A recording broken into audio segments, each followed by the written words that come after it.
Okay, all right, all right. I wanted to show you guys this. This I want to find the clip of it. I had the clip and I lost it, but the CEO, the CEO killer's lawyer,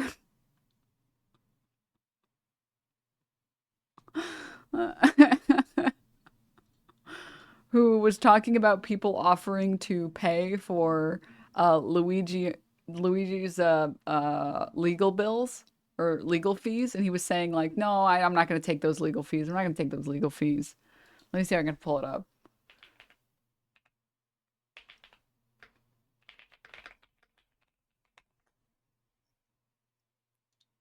Here we go. Yes, yes, yes. A law enforcement official who was briefed on the matter is telling us here at CNN that along with that 3-page handwritten claim of responsibility, as the authorities are referring to it, some might refer to it as a manifesto, investigators are also looking at a spiral notebook of Mangione's that included to-do lists of tasks in order to facilitate a killing, as well as notes justifying those plans. In one passage about the Unabomber, Mangione concludes that using a bomb against his intended victim could, quote, kill innocents, but shooting would be more targeted, musing what could be better, and I'm quoting now, than to kill the CEO at his own bean counting conference. This is coming as we are learning more about the suspect's life Bean counting. beforehand, including a report Muted. Bean counting conference. from the New York Times that Mangione's mother filed a missing persons report about him in San Francisco on November 18th, and also that he stopped communicating with his family and his friends about 6 months ago. Yet apparently no one who knew him and knew that he was missing recognized him in those surveillance photos that have been plastered everywhere for the last several days. Tonight, that's prompting a whole new set of questions about what was happening in Mangione's life behind those smiling photos that we've now seen on social media, and also questions about an injury that he suffered in 2023 and what happened to him ever since. My lead source tonight is the attorney who is representing Luigi Mangione, Thomas Dickey, and it's great to have you here, sir. I just want to say thank you. I know this has been moving very quickly, and you said earlier you were retained today to represent him. And so can you just tell us, how's your client doing in jail tonight? Well, Caitlin, thank you for having me. As I've been saying all day, if you put yourself, I tell everybody to use their common sense. I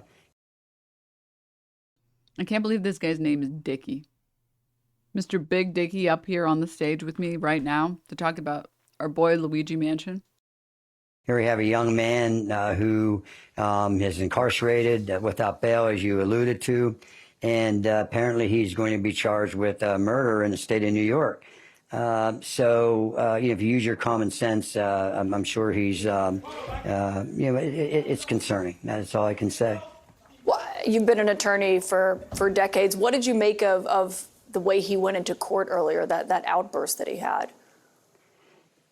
I'm still analyzing that. I was actually on the other Long Dickey of the law. side of the wall when he came in, so I didn't hear all that statement. I've been busy all day, so I haven't had a chance to analyze that. So, I'm not going to comment on something, unfortunately, until I can have a chance to hear that in detail and break that down. Well, being on the other side of it, you were inside that courtroom, of course, and we learned about what happened in there. You're fighting extradition for him to New York. Why are you fighting that? It seems like it's inevitable that he will be sent to New York. Well, that may be, but again, the Constitution, and I know I keep bringing up that word today, lest we forget about that. But the Constitution gives you certain rights.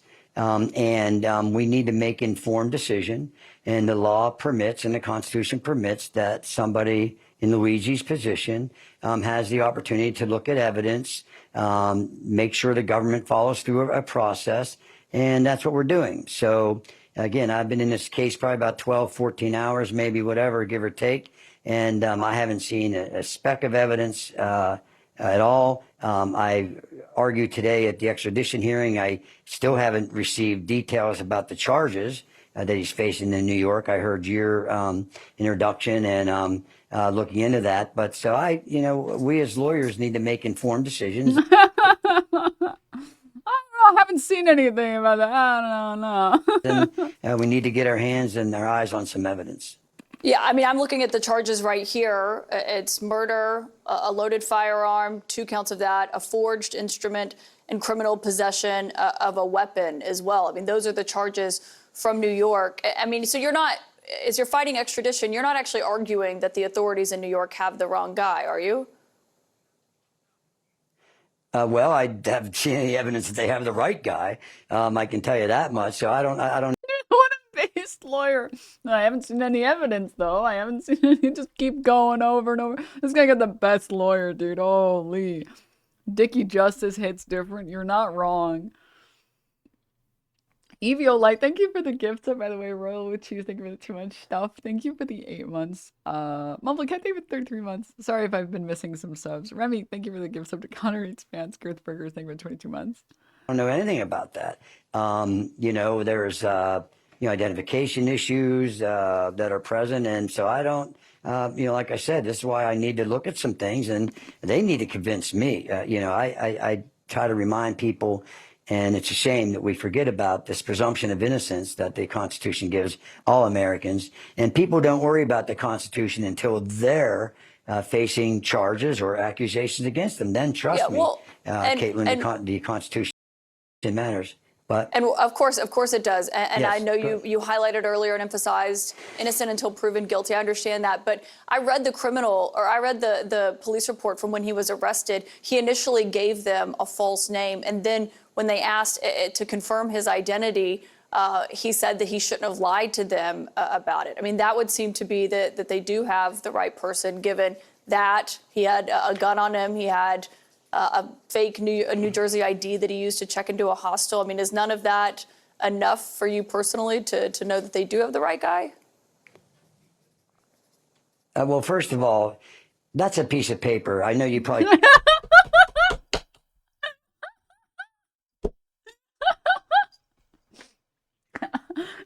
The CNN host, well, they literally have the fake ID, they have the ghost gun that he was supposed to be using, they have the clothing and masks that are similar to the shooters, they have this written note denouncing the healthcare industry. First of all, that's a piece of paper. I can't tell, but I'm 5'6". I could write on that I'm 6'5", and all this other kind of stuff. So that's written on paper. What's nice about the law is we'll have a hearing. I can cross-examine witnesses. And Short King out here said, listen, I could lie about my height if I wanted to, okay? Just like he could have written down anything, okay? Find out, look at reports and find out what they have. Ma'am, that's not a gun. That's just a photo of a gun. And what they don't have. So again, that's just written on a criminal complaint. Without getting into the details of that, I don't see any evidence of a forgery. They're going to have to at least prove a prima facie case, which is less than the beyond a reasonable doubt. But I need to see these things. Right now I have one piece of paper. And again, so yes, Mr. Dickey, have you asked to see this? I have a copy. If that's the Pennsylvania complaint, I have a copy of that. But have you asked to see the evidence? Near the end. Well, that's what we're good. We have a hearing coming up on, I believe, the 23rd. I apologize if I'm in error about that because there's a bunch of dates that's been flying around today. But yes, and like I said, tomorrow I'm going to reach out to the district attorney. It's my intentions and to see if, how much we can see of this stuff. So today was not about that. So we have not had the opportunity to do that today. And I know you were also unhappy that he was denied bail. Of course, prosecutors were arguing that he is a risk. They either have to talk about being a flight risk or a risk to the community. Obviously, he was captured about 250 miles from Manhattan. But you said you were retained today. One big question that everyone has is: are you being paid by his family to represent him? Yeah, I'm not going to comment on that. Well, can you say that it's not his family who is asking you to retain him, or retaining you to represent him? I'm not going to comment on. Let's go, Dickie. Stay strong, dude. Fucking Chad Frame doesn't bend, break, or fold. I'm not going to comment. Chad, I'm simply not going to comment. Actually, I'm not going to comment. I'm not going to comment on that. I'm not going to comment. That's I've been retained. I'm not court appointed. I've been retained, and that's all I can tell you. We had seen reports earlier So I will tell you that there was, people were inundating you with offers to help pay for his legal bills. Is that accurate? I have received some emails. I have not seen them personally, but my understanding from my staff is people are doing that. That people are reaching out to you and offering to help pay for his legal bills? That's correct. Would you accept those offers? I mean, I imagine you maybe have, I don't know, have you ever gotten that before? Nah, to be honest with you, I probably wouldn't. Nah, I wouldn't. I wouldn't take money from those people. Nah. Why do you think you would not accept that? I don't know. I just I don't know. I just don't feel comfortable about that. So I don't know. I haven't given that much thought, but I'm not looking, I mean, obviously my client appreciates the support that he has, but I don't know. I just, I'd have to look in, but it just doesn't sit right with me, really. Why do you think they're offering? I don't know. People, you talk about, the Supreme Court says, all these rich billionaires can give all kind of money to candidates, and that's free speech. So maybe these people are exercising their right to free speech and saying that's the way they're supporting my client.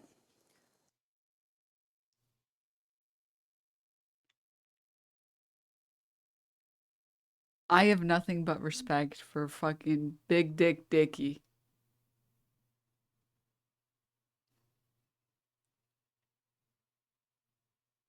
Well, actually, maybe did you consider this is people's free speech the same way that billionaires donate a fuck ton of money? Hmm? That's right. It's just free speech. You noted there that you said he supports or he appreciates the support that he's getting. Did he acknowledge that when you had a conversation with him earlier about how we have seen this intense public interest in him himself?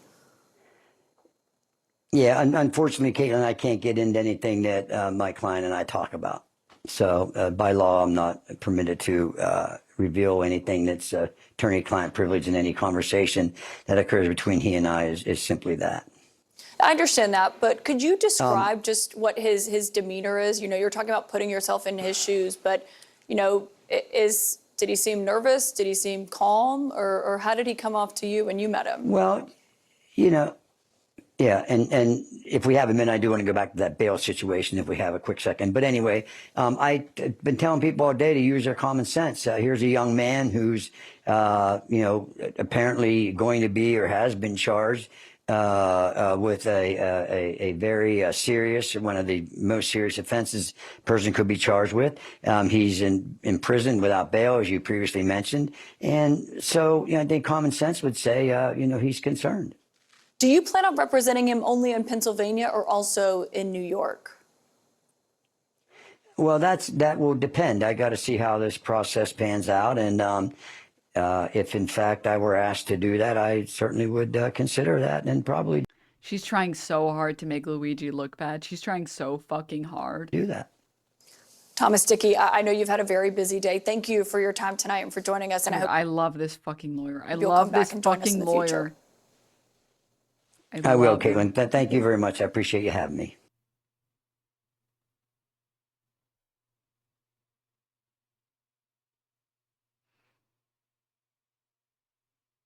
Also, I'm not sure how many of you guys saw it, but like,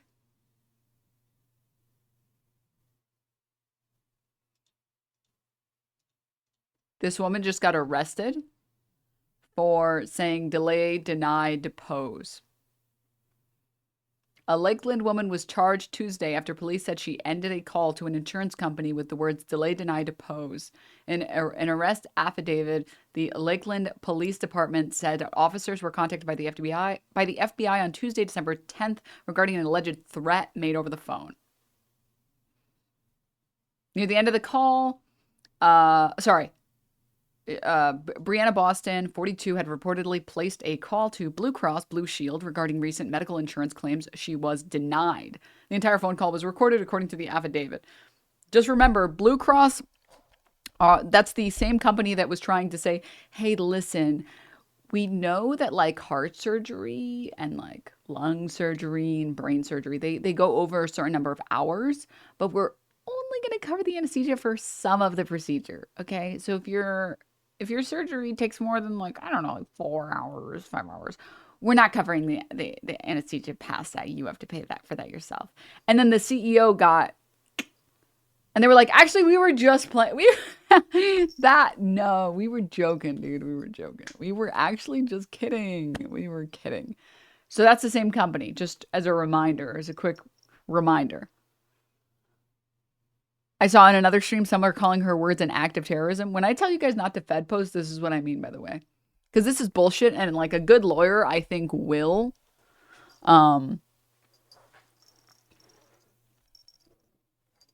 set her free. But yeah. This is insane that like companies can literally fucking stalk you, which we watched in a separate video.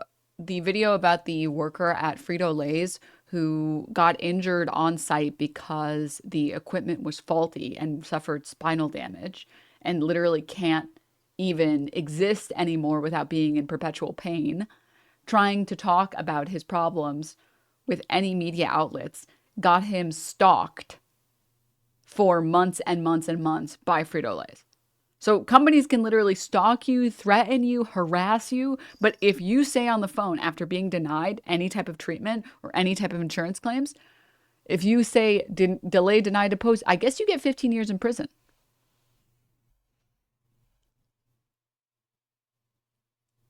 Police made contact with Boston at her home in Lakeland, where she reportedly admitted to using the word during the call, telling detectives that healthcare companies played games and they deserved karma from the world because they are evil. Look at these fucking dog shit police officers. The police chief, Sam Taylor, said she's been in this world long enough that she certainly should know better than you can't make threats like that in the current environment that we live in and think we're not going to follow up and put you in jail. Pookie, thank you for the prime. Let me see here. Boston added she doesn't even own any firearms and was not a danger to anyone.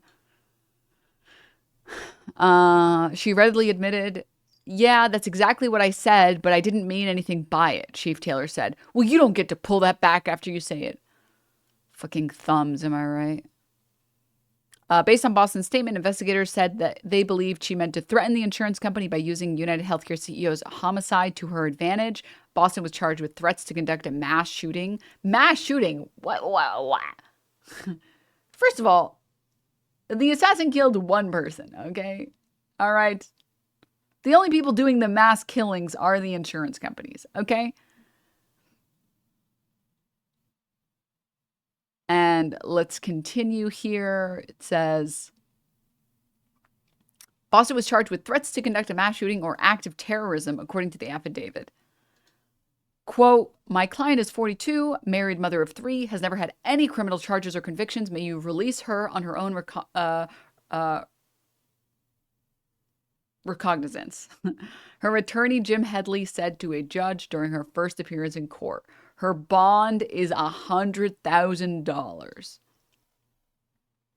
Free speech, by the way. Country of free speech, by the way.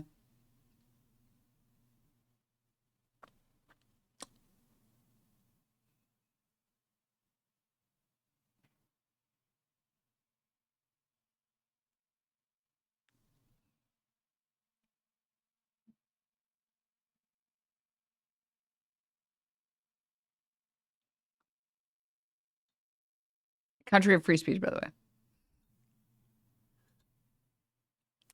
Yeah. That's what I mean, chat, when I say don't Fed post.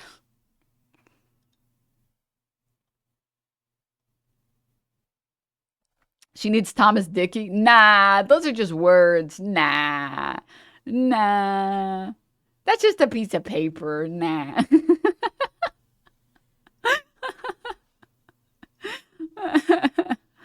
What is this clip? Someone sent this earlier in chat.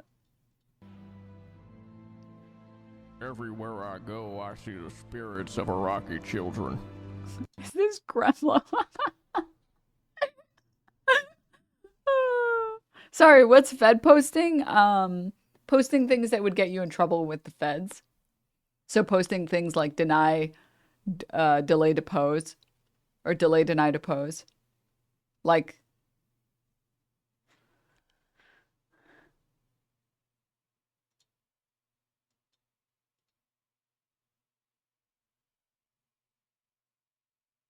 yeah.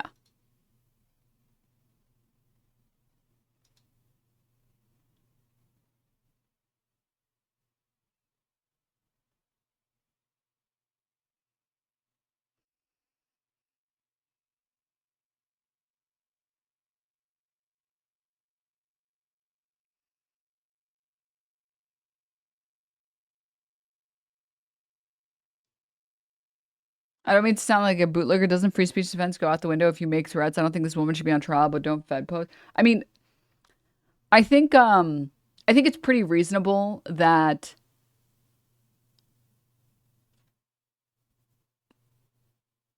unless she actually had anything on her computer that suggested she was looking into buying a gun, or anything on her in her house that looked like she already had guns, or any like if they had an arrest warrant out for her or a search warrant out, and they looked through her stuff and they found anything that would signal that she actually was trying to commit a crime. Yeah, then that would, I think, be considered a threat. I think what she's saying is, I hope they kill you, which is not a crime. It's not a crime to hope someone dies or tell someone you hope they die.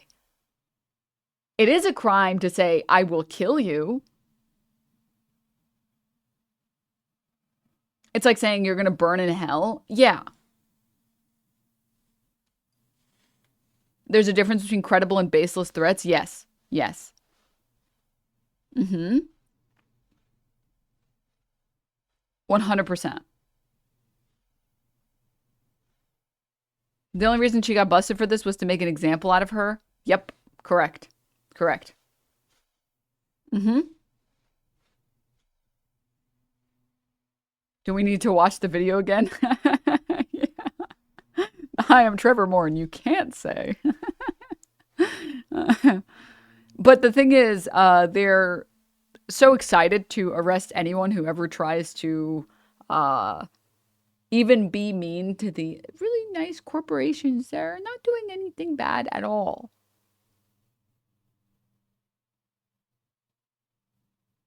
They don't not doing anything bad at all. You can't be mean to the corporations. They're innocent. They're just a real corporation. And yeah, like this is here, chat. I'm so confused about this. I've gotten so many rape and death threats on this website. I've even went to the police about particularly serious ones, and they said there was nothing they could do about threats.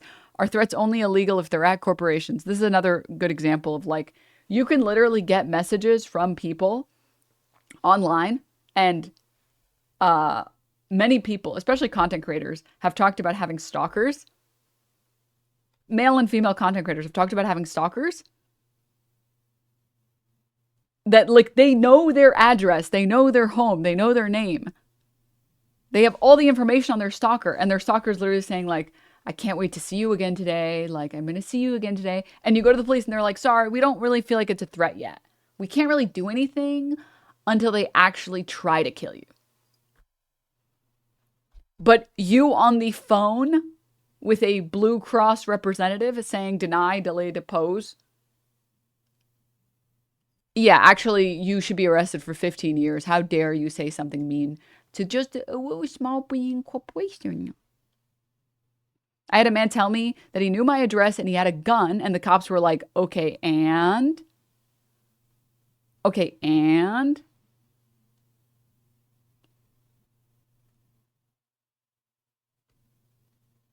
School gets shot up, nothing gets fixed. Someone says DDD, and suddenly they lock them up. What the hell is happening? Also, does Colleen Rugg guy not know what a copycat is? What did she say that would, what she did would not classify as, yeah, a copycat would be someone who'd actually go and do the murder. What the hell?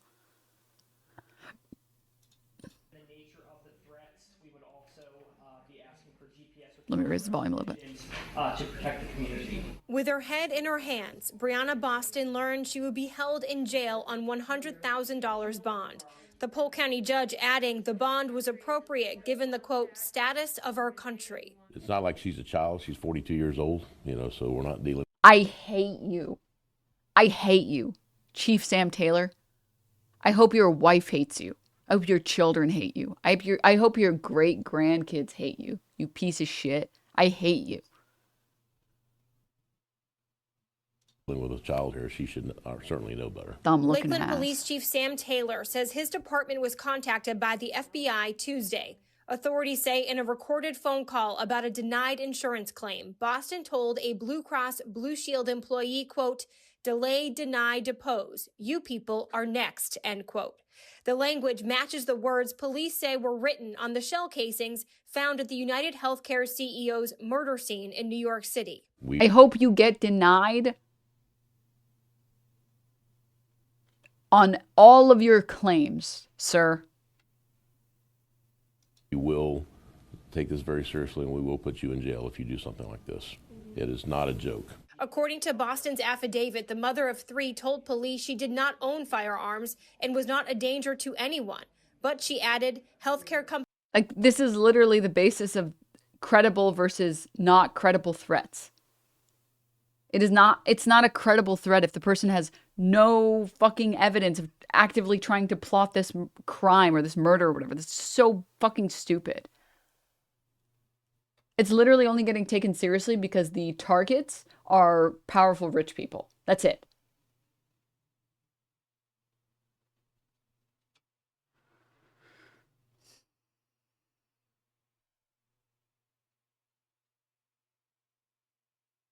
The kid that shot up Appalachia High School, who was reported to the FBI the year before, but they didn't do anything because they said his threats were just a joke. But then they arrest this lady.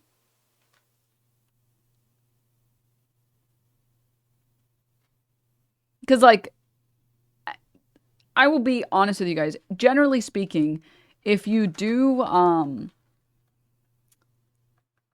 what the shooter did, what the CEO shooter did, you are probably someone who is a little bit mentally ill. It doesn't mean that you can't have a genuinely rational hatred for CEOs or for healthcare CEOs. But generally, when you're at the point of forfeiting your life or lifestyle for something greater than yourself, it actually does require some type of mental illness or mental spiraling. It doesn't mean that you're a shitty or like you're crazy, right? But generally speaking, it is not an indicator of like good mental stability if something like this causes you to take extreme action, which is like very weird. It's like kind of like paradoxical, right? Most people in a normal state of mind generally do not forego or forfeit their life and their lifestyle to achieve a goal greater than themselves. Your instinct for self-preservation, once that is gone, you've probably gotten some mental illness. With that in mind, things that can lead to the decline of your mental well-being is being denied life-saving treatment. So, like, if I can take out a little drawing, I think when people think of mental illness or they think of like mental instability, it means that you're crazy and you're going to go shoot up a school. But that's not inherent to mental illness, right? The Joan of Arc was absolutely crazy lady, but she's still a historical figure. I mean, yeah, I'll get into this in a second. But like, it is a state of mental well-being if you can resist a lot of stress and continue to make decisions that are for your well-being. Think of yourself as like a Darkest Dungeon character. Not Darkest. Yeah, Darkest Dungeon character.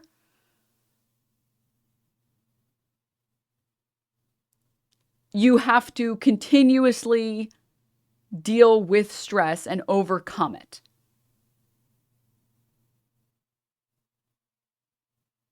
Once you stop overcoming it, you have become mentally ill, but it doesn't mean that you became crazy out of nowhere. Right?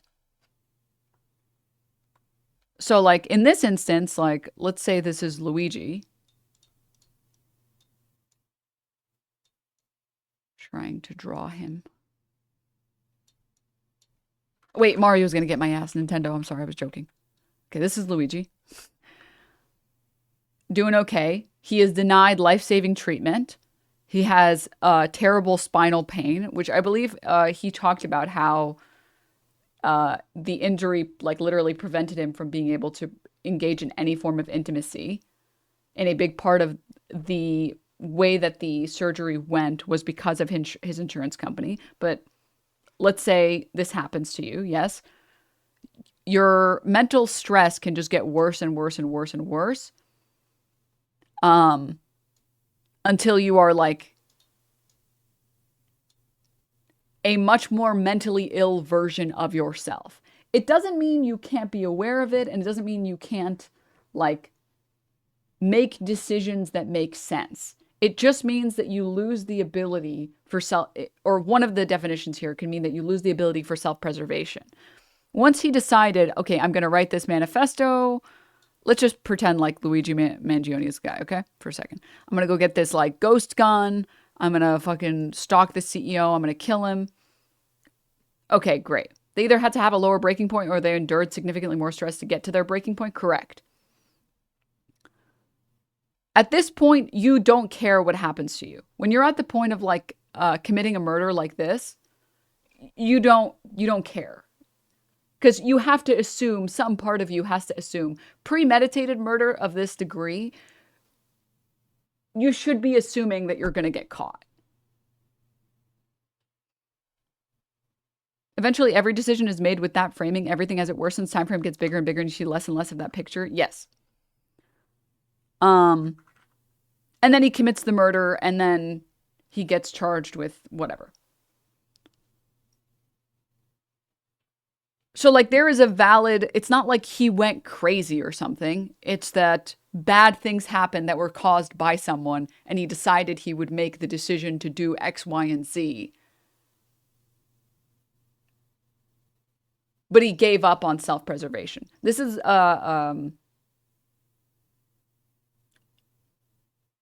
sort of similar to what happened with Aaron Bushnell, the guy who self-immolated. The burden of dealing with knowing that the U.S. military doesn't give a single fuck about children being fucking bombed by our weapons of mass destruction, dude. That burden was too much to bear, and you lose the ability to care about yourself because you are dealing with such mental stress at that point. It doesn't mean that you're so mentally ill that you're crazy. Oh my God, I'm so fucking crazy. I'm just going to light myself on fire. No. It means that something brings you to that breaking point where life doesn't feel worth living anymore. I want to make that distinction where you can be experiencing mental illness, but also not be crazy. It's a rejection of the cognitive dissonance. Precisely correct. 100%. Precisely. And I mean, like, assuming that Luigi's the guy for a second, seemingly he stopped speaking with his family members for months. He basically isolated himself. I think they said for like 3 months. His mom is trying to call people to find out where he is. Nobody has heard about him for forever. Like, that would fit the mindset of someone who was in this state. Of someone who experienced extreme hardship until they could not take it anymore. With that in mind, this is not the type of person that would throw away their life.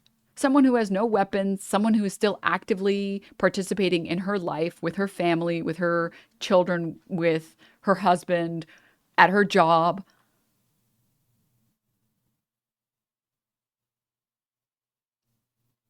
Who doesn't have any weapons. This is not a credible threat. This is very clearly someone who is mentally well, who's just frustrated with the healthcare system. So it's insane. It's insane to pick this person out and be like, this is obviously a very serious threat. Meanwhile, when there's actual serious threat, they're not taken seriously at all. It's like, okay. Okay. All right, sure. Also, short YouTube video on how the police have no legal obligation to help people in danger. Therefore, when they do so for a corporation, it is institutionally voluntary. Correct. Yes, correct. I think I've seen the video you're talking about. It's the guy in the subway, right? Who was just, yeah, this is the one. It's the guy in the subway who